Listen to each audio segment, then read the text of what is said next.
आपने कभी बनाए हैं कटोरियों से ज़बरदस्त से पराठे या रोटियां बग़ैर आटा गूंदे, बग़ैर रोटियों को बेले? किस तरीके से मैं बना के दिखाऊंगी आज आपको। अगर आपने नहीं बनाए तो अब से बना लीजिए। चादर को देंगे चार गांठें और इस तरीके से हमें उससे क्या फ़ायदा होने वाला है। धनिया निकालेंगे हम बहुत इजीली और उसके डंठल को हम इस्तेमाल करेंगे ब्रेड में, और इससे हमारी होने वाली है हज़ारों की बचत। छोटे छोटे से ऐसे टिप्स एंड ट्रिक्स हैं जिसमें अमल करके आप अपनी लाइफ को बनाएंगे इजी। तो वीडियो को स्किप मत कीजिएगा, एंड तक देखिएगा ताकि आपको पता चल सके कि आज की वीडियो में मैंने आपके साथ कौन से आइडियाज़ शेयर किए हैं। बिस्मिल्लाहिर्रहमानिर्रहीम, अस्सलाम वालेकुम। कैसे हैं आप सब? उम्मीद करती हूँ खैरियत से होंगे। बिल्कुल जी, हम चाह रहे होते हैं हमारी रोटियां बने नरम और मुलायम, और इसके लिए हमने क्या जुगाड़ लगाई है आज आपके साथ शेयर करेंगे। टिप नंबर 1 से तो यहाँ पे हमारे पास है धनिया, और हम सिर्फ धनिया के पत्ते चाह रहे होते हैं कि हमने सालन में डालने हैं। तो इसके लिए हमने क्या जुगाड़ लगाई है, बहुत ही आसानी के साथ आप इस तरीके से अपनी पालक हो या फिर धनिया ईज़िली निकाल सकते हैं। मेरे पास यहाँ पे मौजूद थी ये इस तरह की एक टोकरी, और मैंने इसको ले लिया और इसके अंदर से मैंने इसके डंडल को पास कर दिया।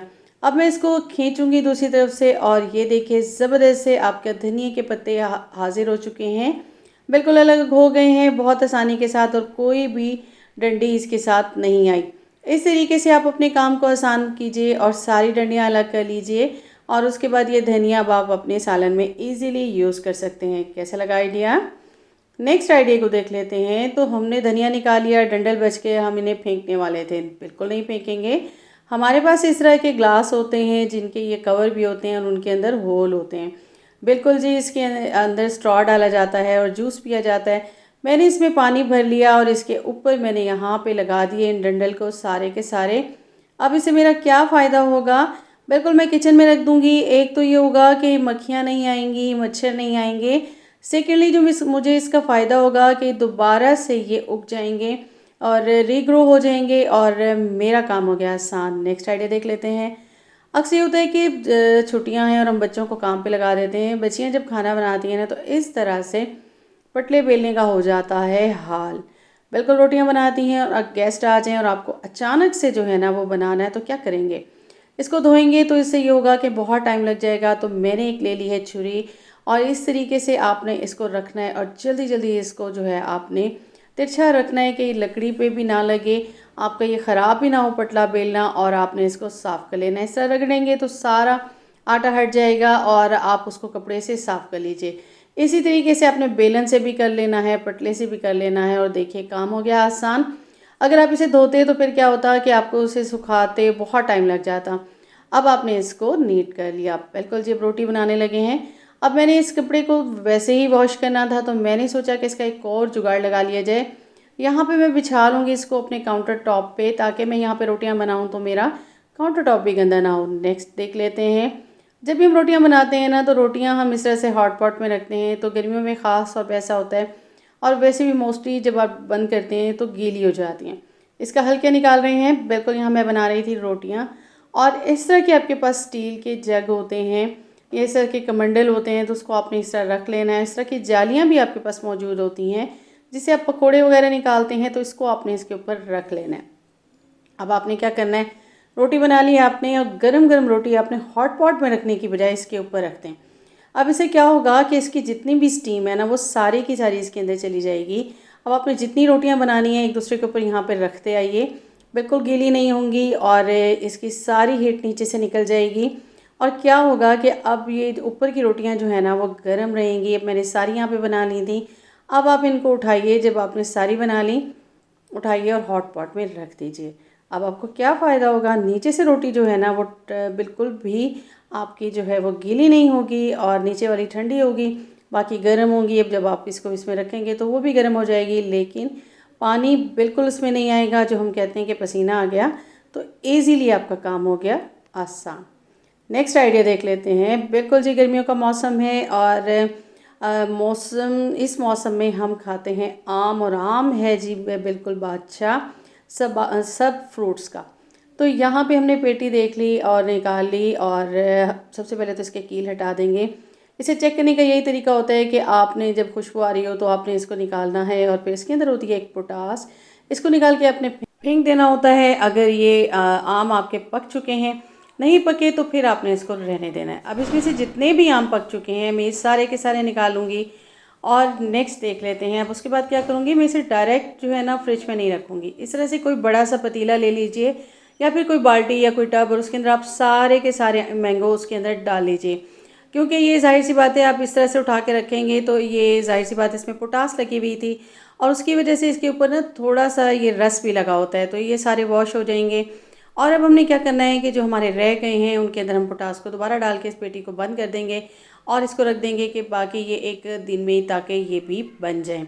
अब जी हमने नेक्स्ट क्या करना है, बिल्कुल जी हमने यहाँ पे डाल देना है ठंडा पानी। और कभी भी मैंगो को एज इट इज़ निकालते ही नहीं खाना चाहिए, क्योंकि आप देखते हैं कि हम दरख्तों से भी जब तोड़ते थे ना तो हम जब गांव जाया करते थे तो हम यही करते थे कि उनको फ़ौरन ही नहर में डाल दिया और वो 10-15 मिनट के बाद हमने उनको निकाल के खा लिया। तो इस तरह से ये ठीक रहते हैं, क्योंकि अगर इसको फ़ौरन इस तरह से निकाल के खा लिया जाए तो हमारी जो मदर्स हैं ना वो कहा करती थी पट्ठा लगवे से, यानी कि आपको गर्मी लग जाएगी।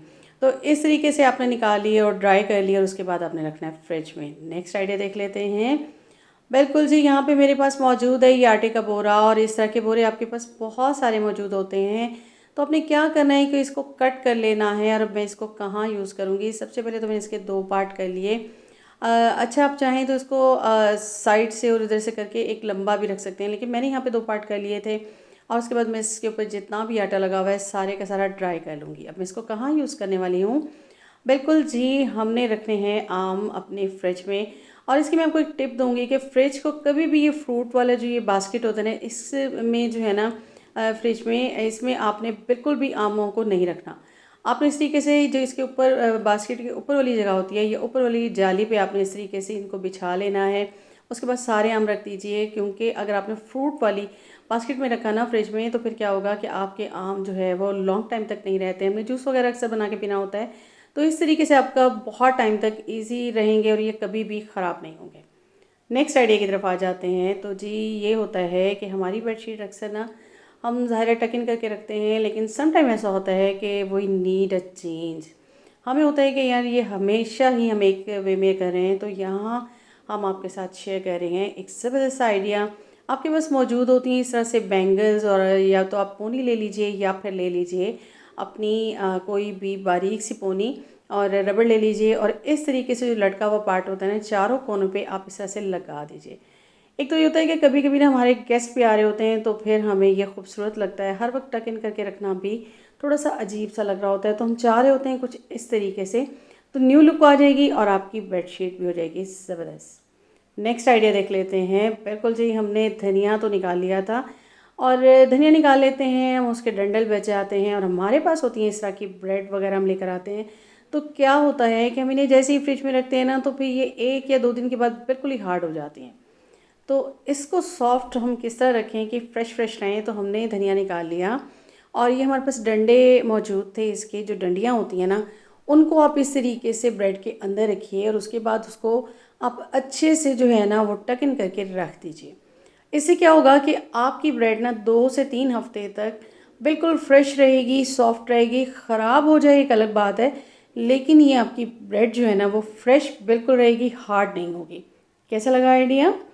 नेक्स्ट आइडिया की तरफ आ जाते हैं। तो समटाइम हमारा दिल चाह रहा होता है कि यार इतनी ज़्यादा गर्मी है ना, हमारा आटा गूंदने को दिल नहीं चाह रहा होता और रोटियां बेलने को तो बिल्कुल नहीं चाह रहा होता।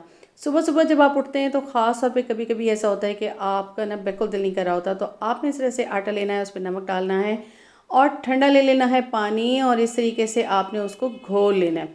बिल्कुल आपने एक बैटर घोलना है जिस तरह हम पकोड़े वगैरह के लिए घोलते हैं, और उसके बाद आपने डाल लेना है इसको एक कटोरी में। बिल्कुल आपने कभी कटोरी से रोटियां नहीं बनाई होंगी, और आज मैं आपको पराठे बनाना बताऊंगी।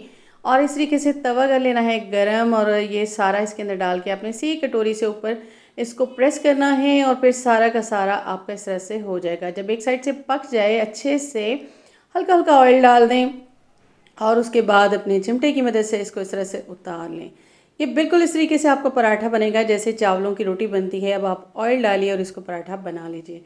बहुत ही खस्ता, बहुत ही सॉफ्ट आपका पराठा बनके हो जाएगा तैयार। जिस तरह आप चावलों की रोटियां खाते हैं बिल्कुल उस तरीके से, इस तरीके से आप रोटियां भी बना सकते हैं और इसी तरीके से आप पराठे बना सकते हैं। और इन्जॉय कर सकते हैं अपने सुबह सुबह के मौसम को। बिल्कुल जी, गर्मी में वैसे ही हमारा दिल ज़रा कम कर रहा होता है कि हम बनाएं, काम करें। तो इस तरीके से आपका काम हो गया है आसान, सिर्फ एक कटोरी की मदद से। तो कैसा लगा मेरा आज का कंटेंट? उम्मीद करती हूँ आपको पसंद आया होगा। पसंद आया हो तो काइंडली मेरे चैनल को सब्सक्राइब कीजिएगा, बेल आइकन को प्रेस कीजिएगा। अपना रखिएगा ख्याल, मुझे दीजिएगा इजाज़त। अल्लाह हाफिज़।